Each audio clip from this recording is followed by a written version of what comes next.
You are staring at your phone in the dark. It's 12:01 a.m. You just turned 18. Your banking app refreshes, the little loading circle spinning for a second too long. Then, the screen updates. The balance isn't $412 anymore. It's a string of digits so long it breaks the formatting of the screen. $100 million.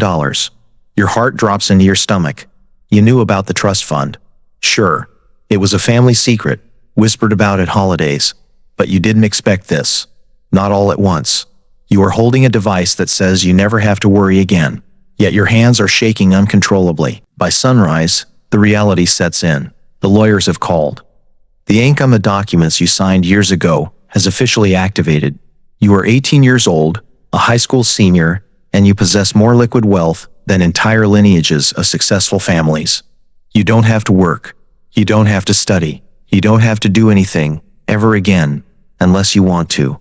It feels like ultimate freedom, but as you look in the mirror, a strange, creeping chill runs down your spine.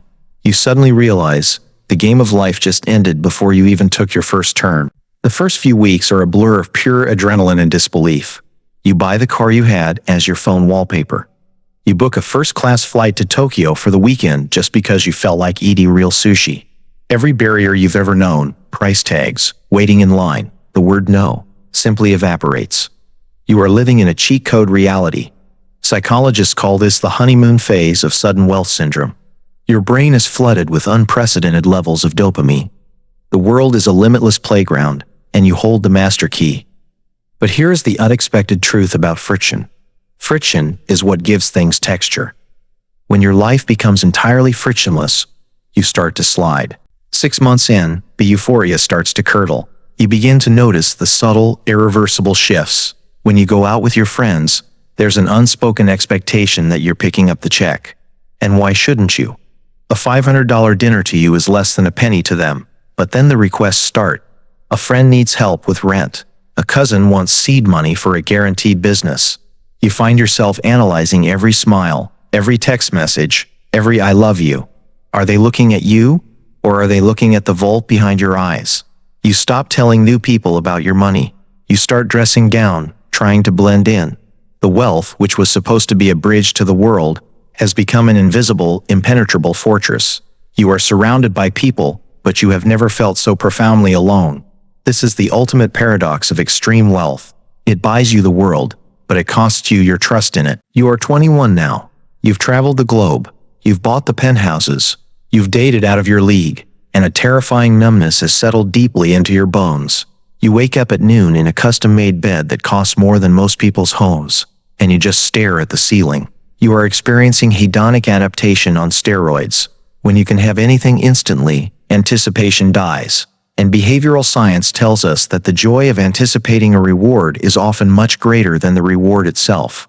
Without struggle, without the slow, painful climb toward a goal, achievement feels entirely hollow. You look at your peers struggling through college, pulling all-nighters, stressing over internships, and a twisted, quiet part of you envies them. They have hunger. They have a why. You have everything, which means you have nothing left to strive for. You realize you are wandering through a beautiful golden desert, dying of thirst. Takes years, maybe a full decade, to reach the final level.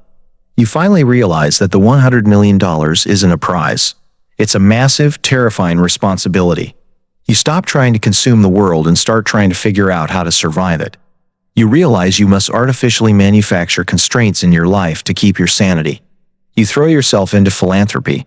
Or perhaps you start a highly complex business, where the stakes are genuine and failure is a very real possibility. You demand honesty from the few people who stuck around.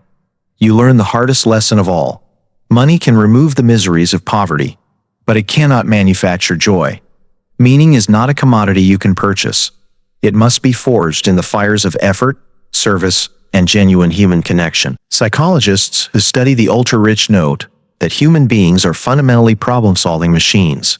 Our brains evolved over millions of years to overcome adversity. Maslow's hierarchy of needs dictates that once our physical and security needs are met, we must seek self-actualization. But sudden, massive, unearned wealth short-circuits this entire biological process. It catapults an 18-year-old straight to the top of the pyramid without a ladder, leaving them stranded in a state of existential vertigo. Without an external struggle to define you, you are forced to undertake the grueling, lonely task of defining yourself entirely from within. So, take a look at your life right now. Look at your daily struggles, your financial goals, the things you are painstakingly saving up for, and the distant dreams you are grinding toward. The friction you hate so much? The barriers you wish you could just buy your way out of? That is exactly what gives your life traction. If you woke up tomorrow with $100 million in your bank account, what would you actually do when the shopping spree ended? Who would you be if you never had to be anything again?